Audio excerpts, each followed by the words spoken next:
Thank you, Umesh. So, as Umesh has already mentioned, please feel free to join our community group for Delhi NCR. You can use this link given on the slide. Also, it will be pasted in the chat.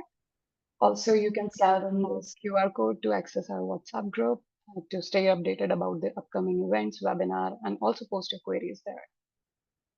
So, moving ahead.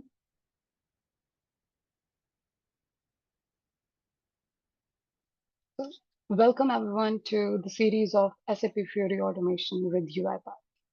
We have so far covered three parts of the series comprising SAP GUI automation, in which we learn how we can actually automate GUI interface of SAP.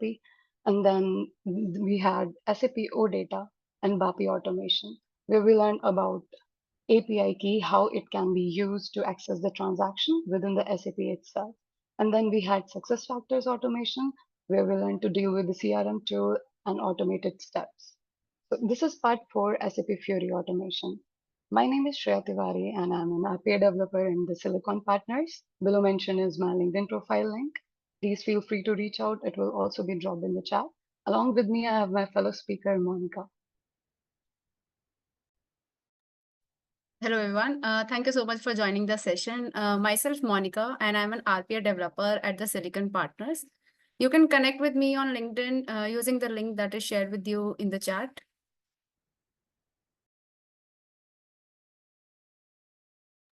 All right. Thank you, Monica. So moving ahead, what is the agenda for today? So our very first topic is introduction to SAP Fiori.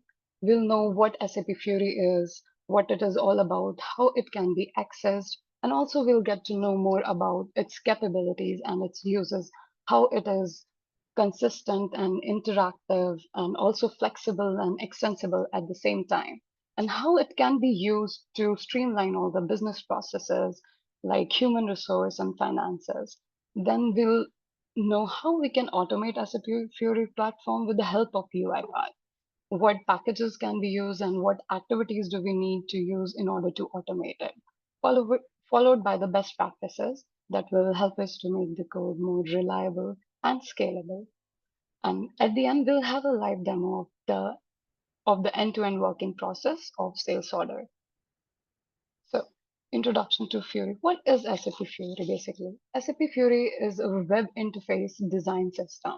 So, when we say web interface, it basically means it is an application or a platform that can be accessed via web. So, all we need is a URL and a login credentials to be able to access the Fiori, right? And since it's a design system, it basically helps the developers and allow them to use the framework it provides in order to develop different applications. So that saying that Fury is a web interface design system that offers a modern, interactive, responsive experience with a focus on ease of users and efficiency. So as given in the screenshot, this is how the SAP homepage looks like. It is also known as SAP Launchpad. It consists of cards, tiles, and more further interactive things that helps the user to able to use this platform more easily. And further going into the slides, we'll be able to see how its capabilities can be used within the business. So what are its capabilities and how it is used? So SAP Fury is basically a user-centric design system. It is focused on the needs of the users. Also, it provides us real role-based accesses that can help us to tailor to specific tasks for each application. So not only that, but also it's a mobile-friendly application. These are designed to work seamlessly according to different devices. So not only we can access it via computer, but also through the laptops or smartphones or tablets. Basically, any gadget that has browser within itself can help you to access it. Also, please feel free to ask any questions in between. You can drop your questions in the chat itself and we'll be happy to answer. Also, we'll have a Q&A session at the end. So please post your queries. So moving ahead. So What does SAP do is it allows its user to the ease of navigation to the system and making it accessible even to the users who have least of technical skills. So this is how the launchpad looks like. So the things which are visible on the screen right now, these are known as the tiles. And all we need is to simply click on the tile and we'll be able to access its particular application, perform all the functions and access the particular window. And on the right side, we do have cards available. So cards not only show or demonstrate the name of the application, but also allow us to see the stats. It will help us to see what amount of data is available or what transactions are being done. So going ahead with its capabilities and use, let's understand how it basically helps the user. It provides responses real time. Now, when we say responses real time, it means when we are looking for an application within the Fury, we only need to put in a few things or very limited things. For example, in the screenshot, we have only written three letters, that is BUS, and it has already loaded three of the search results related to it. So in case we do not know or we are not aware of the exact transaction code to be followed up by the application, all we need to do is to put in the name related to it and it will show us the related results. So for example, in GUI, we needed to know the exact transaction code to be able to access its functionality and access that particular application and perform the functions there. But it is different in Fury. So also it helps us to get the data presented in the graphs, tables, charts, and calendar form.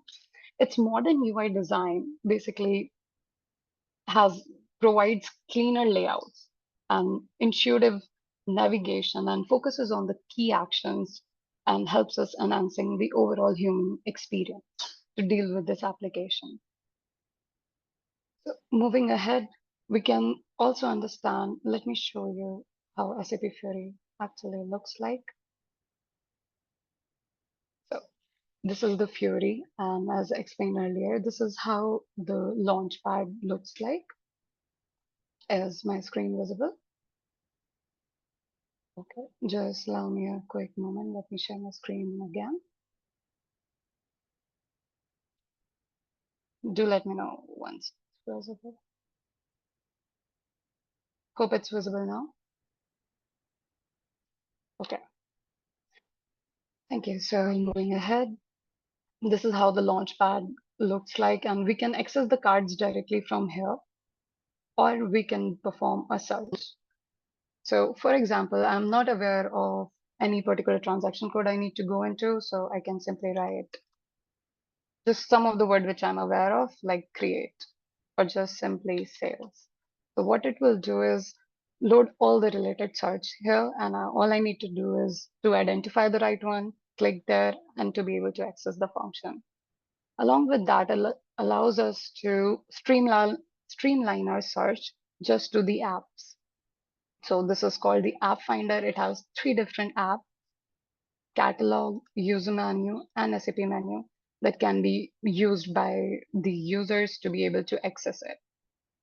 So this is how easy it is to navigate within the SAP Fiori platform. So SAP Fiori not in itself is ERP, but it has integration with SAP S/4HANA that basically is used for various system tools and designs that are only offered by SAP itself. So integration with S/4HANA allows user to experience the business processes and streamlining all the functional modules like human resources, project planning and execution, and many more. So business can also customize and extend Fury applications to meet the specific need using SAP Fury elements and SAP UI5, which provides it more flexibility. So now when we say SAP Fiori elements and SAP UI5, what are these? These are basically the templates that help the developer to basically automate and develop applications. And SAP UI5 stands for SAP User Face for HTML5. So it's basically a JavaScript platform that allows the developers to develop their application. So having said that, moving on to the next slide, how we can basically automate SAP Fiori with the help of UiPath. So all we need is to be able to access the application using the extension. So SAP Fiori supports all sort of browsers. We have Chrome, Edge, Internet Explorer, and all the Mozilla Firefox as well. So all we need is the extension to be installed within the UiPath, and we are good to go. So in order to do that, all we need to do is go to home page in the studio, and then go to home page into the studio, and then click on tools button and select the UiPath extension and install that particular extension that we need. Currently, we are using and accessing SAP Fiori via Chrome, so we have installed Chrome as well. Now, moving ahead with the next slide, what are the best practices and that we can approach to get the more reliable and scalable code? Over to you, Monica. Thank you, Shreya. Okay, so far we have learned what is SAP Fiori and what are its theoretical parts and everything. So before we move to the practical parts, please feel free to reply in the chat, like how many of you have already been aware of SAP Fiori automation?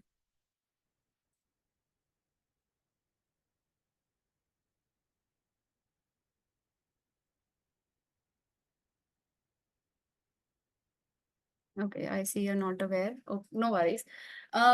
So I'll just try to explain it to you in details, and I hope after this session you have idea about what SAP Fiori is and how we automate our process in SAP Fiori. Okay, so moving ahead, the best practices. So in SAP, for SAP Fiori automation, we don't have any specific package that is being provided by the UiPath. So what we basically use is the generic package that we have, which is uipath.uiautomation.packages. So all the activities that are enclosed within this packages, we can use to automate our SAP Fiori process. But there are certain things that we need to make sure while using these activities, such as when we use type into activity, it is recommended to use the simulate type as the input mode. Also, in the click activity, we should make sure that the input mode is the simulate type, which will help us when we automate our process, so it will not be interfered in between, and it is highly stable. Now, the third thing is tables cell scope. So in UiPath, for SAP GUI automation, there are certain activities which are designed. Among these activities, there is one which is called table cell scope. But this activity is not only specific to the GUI automation, but it can also be used in the SAP Fiori automation. So the benefit of this activity is basically we can just simply give the column name and row number, and we can perform a particular function that we need to perform in the designated cell. And this is more stable instead of using type into in the table format. So since we have in SAP, we have a lot of tables and we work with a lot of tables. So this activity, usage of this activity is basically more useful, and it makes our code more stable. So moving ahead. Okay. So these were the points that we discussed are the things that we need to make sure while we use the activities in the package. So after this, there are other best practices that we need to follow while we develop our code for SAP Fiori automation. Among these is, the first one is to develop reusable components. So in SAP, basically, there are a lot of business processes which require repetition of multiple steps. So to perform or to build these steps again and again, which is a lot of which is time consuming, and also it is not very efficient. So you do is we create a reusables. So all the activities which are going to be repeated again and again, we just create a reusable for those, and whenever and wherever we need it in our automation, we can just simply invoke that reusable workflow, and we are good to go. This will also enhance the code efficiency, and it will save our time as well. Now, the second thing is dynamic selectors. So since SAP Fiori is a UI automation, so we need to make sure that our selectors that we are using are stable and they are dynamic, because a lot of UI elements get changed, and IDs, AA name, and different things, they got changed in background sometimes. So we need to make sure that if we are using if we are doing our SAP Fiori automation, we are making our selectors dynamic so that they can be run in everybody's system, and they can be used in multiple systems. Now, moving to the third point, that is to leverage the SAP activities. So in SAP activities which are provided by UiPath, there are few activities which we can also use in the SAP Fiori automation, like the one that I mentioned before, SAP table cell scope. Then we have this read status bar activity, which we can also use in SAP Fiori automation. Now, moving to the next point is the retry mechanism. So we often see that in SAP Fiori, what happens is we move our code to the we move our bot to the next step, and the screen is not loaded in time. So due to this, our selector get fails, or due to some system exception, our bot execution is failed. So it is recommended to use the retry mechanism over there, so that if in certain scenarios your application is not loaded perfectly, or is there connectivity issue, so the bot can retry that particular workflow, and it is able to execute it perfectly fine, and the automation runs successfully. Now, moving to the next point is the use of object repositories. So object repositories are highly recommended and very useful when we do our automations, because if there is any change in the selector, let's say if it is a UI automation, right? So if anything changes in the selector, and we have used that particular selector in 5 activities. So we have to go to those activities one by one and make our changes in the selector, which is a time consuming again. So if we have created object repositories for those selector, we can just simply make our change in the in the object repositories, and that change will be implemented in all the activities where we have that use that particular object repository selector. So this is also this will also make our enhance our code, and make our code user friendly, and also save a lot of time. So the next is comprehensive logging. So when we run our bot, it is important to add logs, because logs help us to track down our bot execution. And in most of the scenarios, we run our bot in unattended mode, right? So in unattended mode, we will not be able to see the screen, and we will not be knowing like where the bot is throwing an error, or at what step it is right now. So by logging, we get the idea of that. We can track the bot's execution by using the log messages. So it is recommended that we use ample amount of log message activity, so that the tracking of bot is easier. And we can also, with logs, we can also track down like what is the exception that the bot has encountered, and we can accordingly make changes in our code and rectify that. So having discussed with all these, let's move to the live demo and see like how SAP Fiori automation is done exactly. Let me just quickly share my screen, and then we can.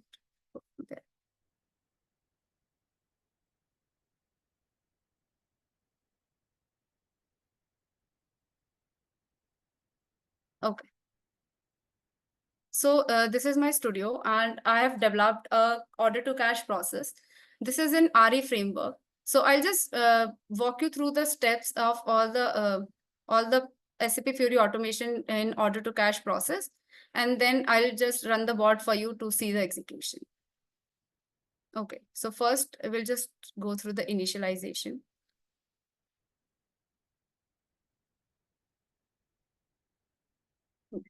So in this, first I'm just using a kill process to see if any, since I'm using Chrome as my browser in this SAP Fiori automation demo. So I am make sure that this Chrome is closed in the, and no Chrome application is open in the backend.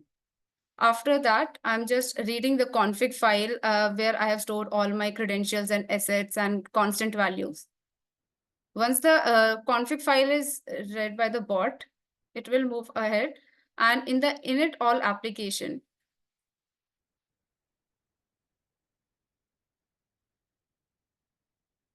yeah, I'm just logging in into the SAP Fiori application. So here also I have used kill process. So it will just check if any Excel or Chrome browser is open in the backend. It will just simply close it and then start the execution of SAP login steps. So in SAP login, let me just open it. Okay. Yeah, so you can see I have used logs. So it is recommended to use logs wherever and whenever required so that we can track down the process execution. Then I've just got the credentials from the orchestrator. After that, I've just used the use application activity. So in this, if I just show you in the properties, okay. Yeah, you can see in the input mode, I have selected simulate because it is the most stable when we are running a bot in unattended mode. And then afterwards, I'm just checking for the screen if it is visible or not. Once it's visible, I'm just entering the credentials.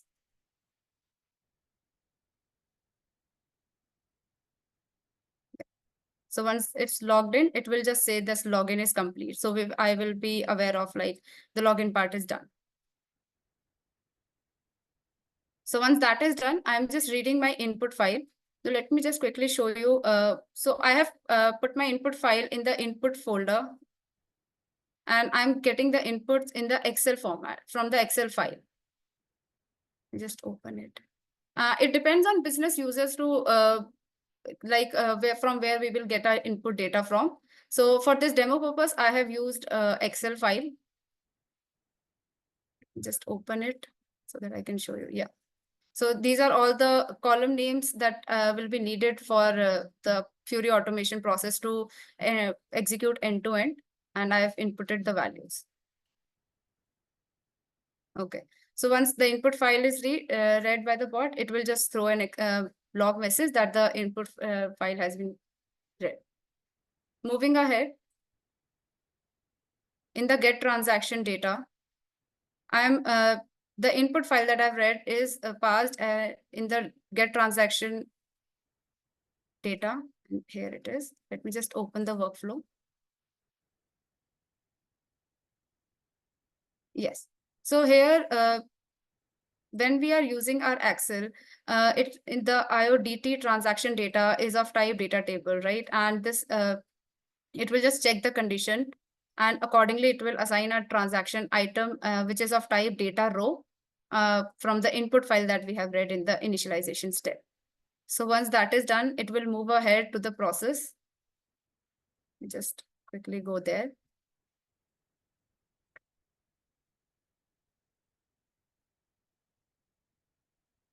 Yes. So in process transaction, it basically contains all the processes or the workflows which needed to be executed by the bot. So in the process, XAML, yeah, it contains all the steps that the bot will perform for the order to cash process to execute end to end. Let me just open the first workflow. That is the create sales order workflow.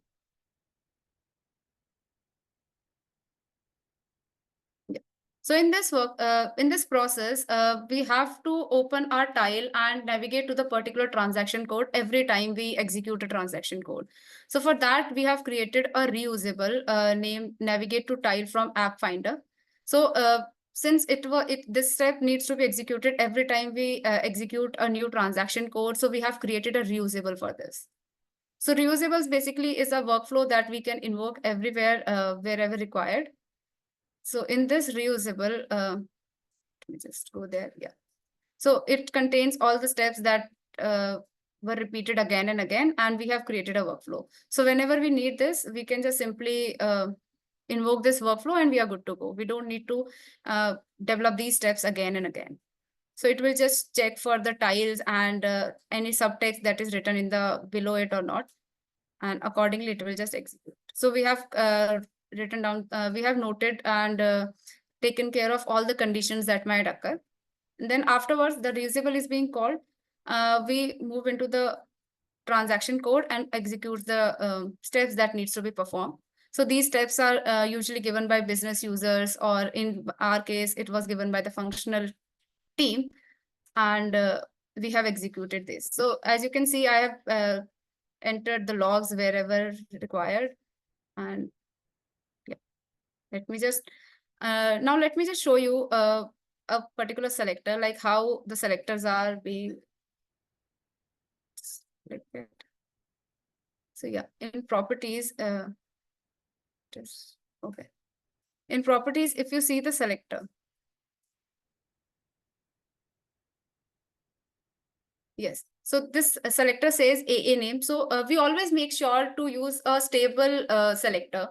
So if in a selector there is AA name, it is always recommended to use that because that is the most stable field that is there, whose value will not be changing in the backend. So I have used that, and yes, we just. So here is the log. I have entered the reference, customer reference date. And if I just take you through this selector,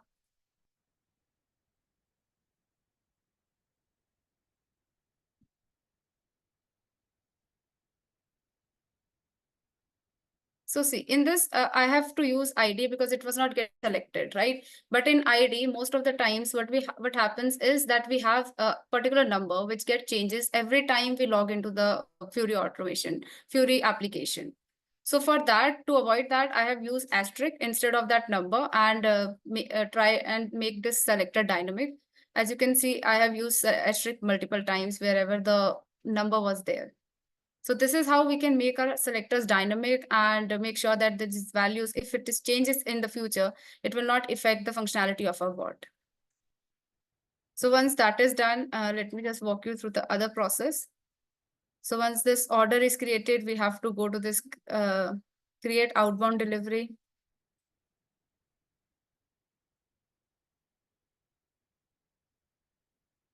So again, in this process, I have to navigate the bot to the particular transaction that is VL01N. So I have, instead of, performing those steps by using different activities, I have just invoked the reusable that I've created and I'm good to go. The only import arguments that I needed to give were the tile name that is visible on the screen of the SAP Fiori, and then the transaction code that the bot needs to search for. And if there is some subtitle that is written below the style name, so I have to provide that.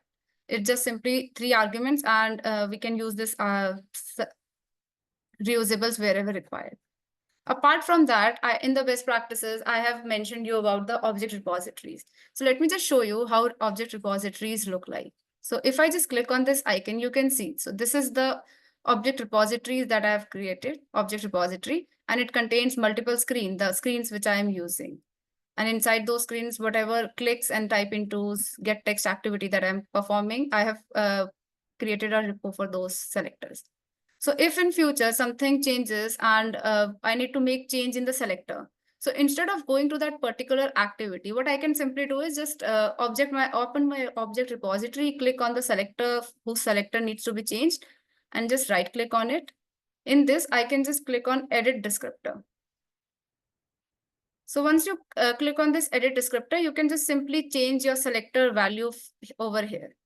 And once done, we can just click on confirm and the selector is changed. We are good to go. So wherever we have used this selector in those activities, that selector will be changed by itself, and we don't have to go to those activities one by one and make changes in the selector. So that is this is one of the most important benefit of having object repositories in our process. Now, moving forward, just show you. So this is how I have created this process, and it contains all the steps that are being described by the functional. And I have made sure that all the selectors are of, even if I'm just using click activity, it has to be of type simulate so that it is not being, it is stable. Like if you can see over here, just scroll down.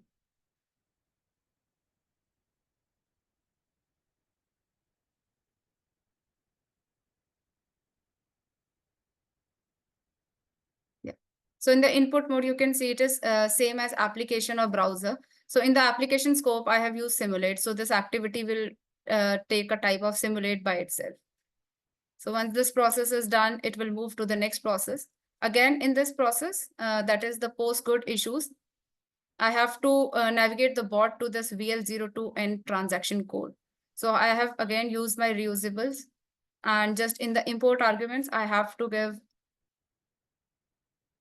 let me just open it.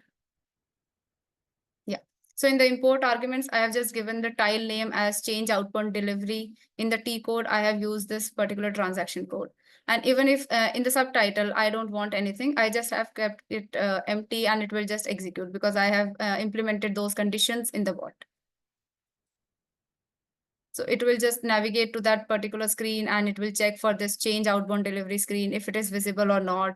And if it is there, so I've just performing the functions that it needs to be doing, like entering the outbound delivery, creating or clicking on this post good issues, and then just getting text. Right.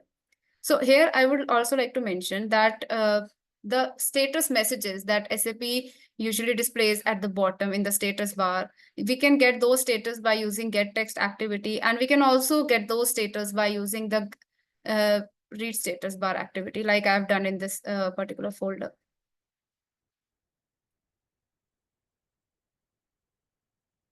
Just go down and I can show you. Yeah, so read status bar activity I have used over here. So we can use either of them. So this is one of the activities that we use for while we do the SAP GUI automation, but we can also use it over here. So once that is done, I have make sure to use ample amount of log messages. So the any business user, if they are executing the process, they will also get to know like at which step the bot has reached and till where it has created the steps. Now the last step is create billing, that is VF01. So let me just open this as well. Here again, I have used my reusable. So now you are getting the gist, like right, where we use these reusables and how beneficial they are. Because if I haven't used it reusable, it would have been a very time-consuming process for me to navigate to these particular set of activities in each and every workflow that I'm creating, right? So it has saved my time and I can just simply invoke this workflow and I'm just good to go. Like this is the reusable workflow that I have created. And you can see there are ample amount of activities that I have been used, right? So if I have to create this activity, this workflow in every process, it would have taken me a lot of time. So by creating reusable, it has saved me that time and enhanced the stability of my code. And yes, so once and in this, I have just, let me just go to the import arguments again. You can see I just simply have given the tile name, the transaction code the bot has to look for, and if there is any subtitle below the tile name, I can just simply give the value over here and I'm just good to go. So it's important to make sure that the selector type is simulate while doing SAP Fiori automation, and to create as many reusables as possible, to have object repository so that you can make any changes in the object repository selector and you're good to go. So these are the few things that we need to keep in mind while executing a bot while creating a bot basically for the SAP Fiori automation. Now, having said that, let me just run the bot and show you like how this bot is exactly functioning. I'll run it in debug mode so that we'll be able to see it in more clearly. Yeah, so I've just debugged the file. Okay, so it has started this execution, and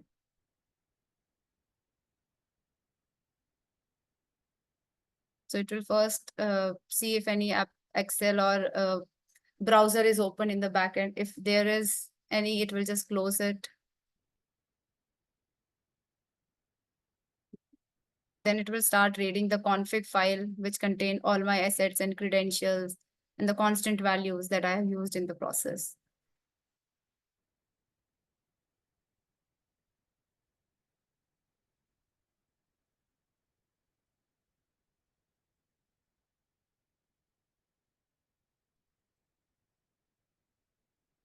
So once that is done, now it will start logging to the SAP Fiori application. So I am using a Chrome browser for this.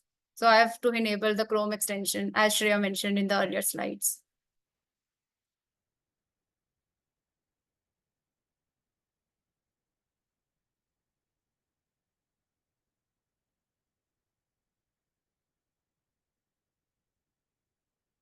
So it is just logging into the SAP Fiori. It will first open the browser with the URL that is provided to it in the asset.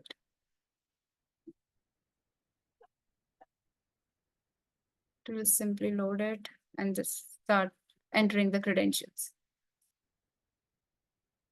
So now it will just first, it will check if we have any logon screen or not. If it is present, then it will start entering the credentials.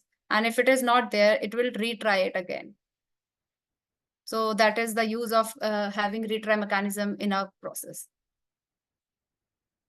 So once that is done, this is the home screen of SAP Fiori that the bot has logged into. Now it is reading the input file and processing all the transactions that are there in the input file one by one by assigning it to the transaction item.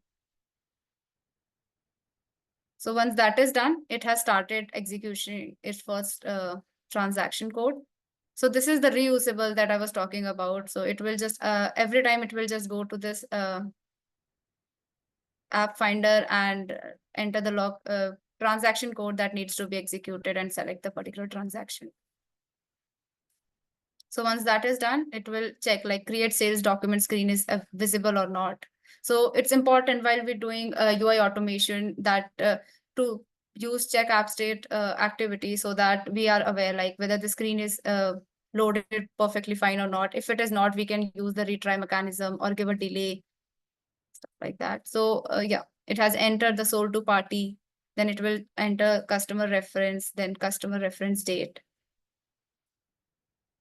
Then it will enter the material and the order quantity that it needs to be entered. Then it will select the sales org. Just, yeah. It has selected the sales org and just click on enter.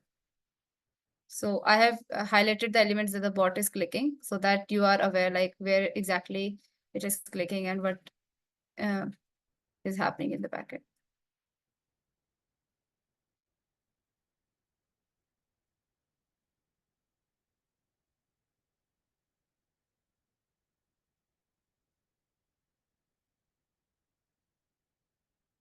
So it has entered into the material and it will just check if create sales order item data screen has appeared or not. So once checked that, it will just click on schedule lines and extract the delivery date that we need to use in the next step. Then it will just enter the amount and click on the save at the bottom right. So once that is done, we will see a status message that is being thrown by the SAP. So it will just extract it and take the value of the sales order that the bot has created. Then it will just go to the home screen and move to the next transaction. So here again, we have to navigate to the particular transaction code so that reusable will be used again.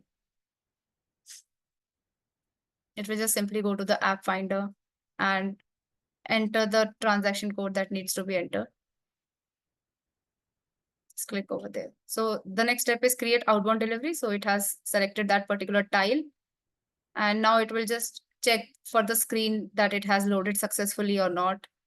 So in all these, I have used the retry mechanism. So if the screen is not loaded successfully, it will just again retry to load that screen. So once that is done and all the information that is required is done, so it will just click on continue. And here we'll just check for the screen and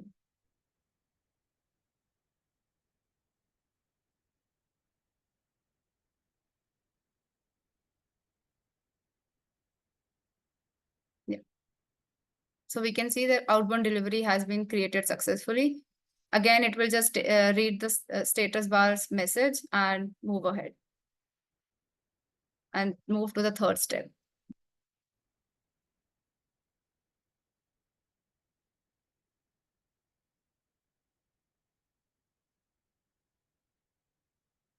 So the next step is change outbound delivery. So it has just executed the T code and check for that particular tile and navigate it through the screen.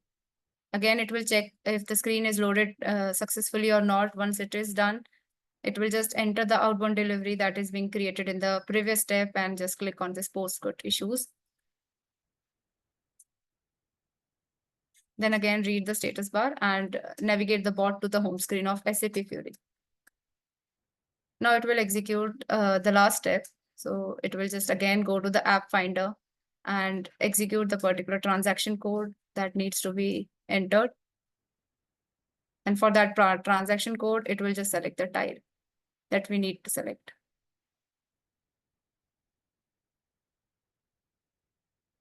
Check for the screen if it is loaded successfully or not.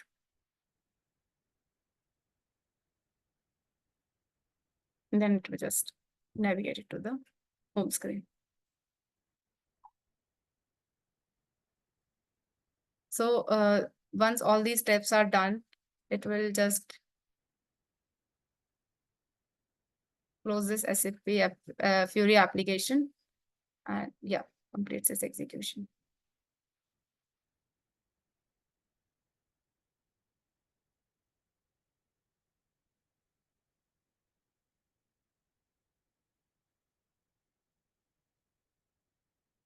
So now,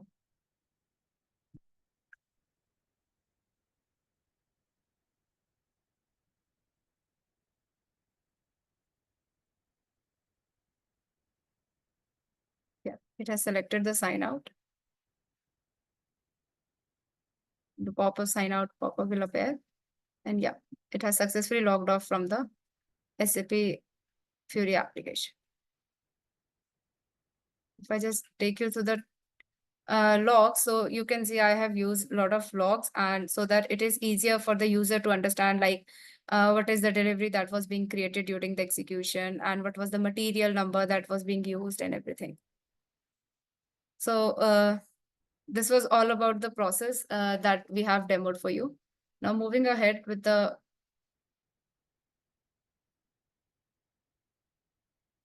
so do you have any queries?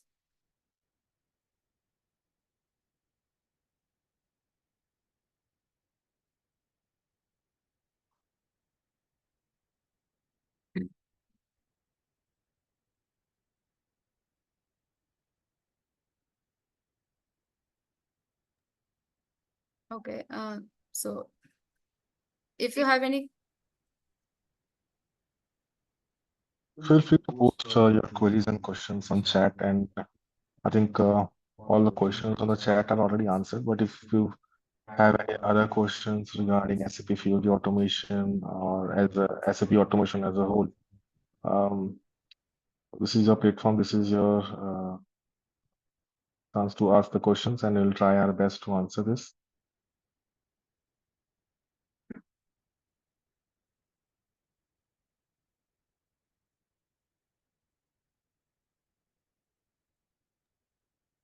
okay, so moving ahead. So these are few of the resources that we have used for creating this presentation and for learning about SAP Fiori automation. So we will also share these resources with you in the chat, and you can just go through for your reference and learn more about SAP Fiori automation. Now, this is the list. So since we are having this SAP automation series, so this was the fourth part of this. Coming forward is the fifth part, that is SAP test automation, and this is all the list of the events that are being planned for you.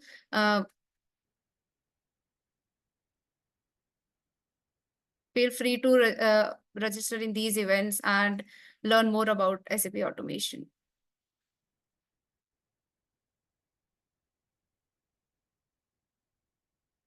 So here is the QR code. So if any one of you need to join this UiPath Delhi NCR meetup group, WhatsApp group, you can just scan this QR code and be a part of this group. Yeah.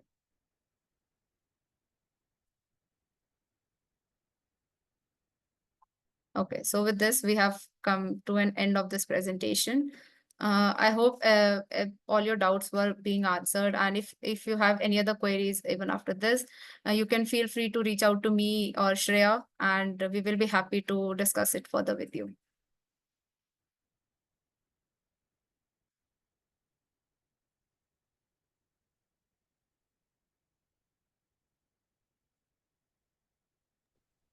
All right, so this sums up the today's session on SAP Fiori automation. We will be sharing the link to join the next session, which is scheduled to happen Monday next week. Just allow us a couple of minutes to share the link with you, and you can register for the upcoming session, which is around SAP test automation. I hope you really like this session on SAP Fiori, and you got to know how we can automate SAP Fiori and business processes around it. What is the difference between SAP GUI and SAP Fiori, right? And the next session that we have is around test automation, where we will also be covering as some part of SAP GUI and Fiori, and we will build some test cases following the best practices and how to leverage the UiPath test suite capabilities to build a test automation using UiPath Studio.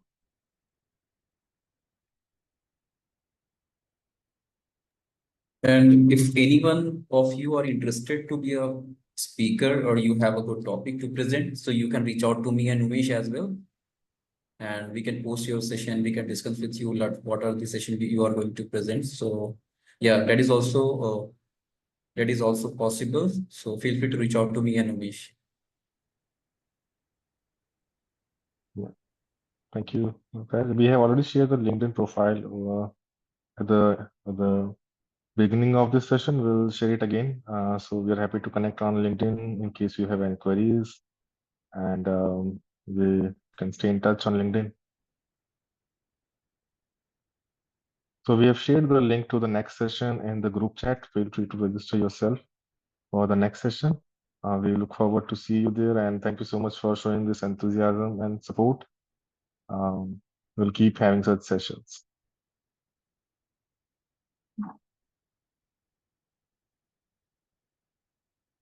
All right. Thank you. Thank you, everyone.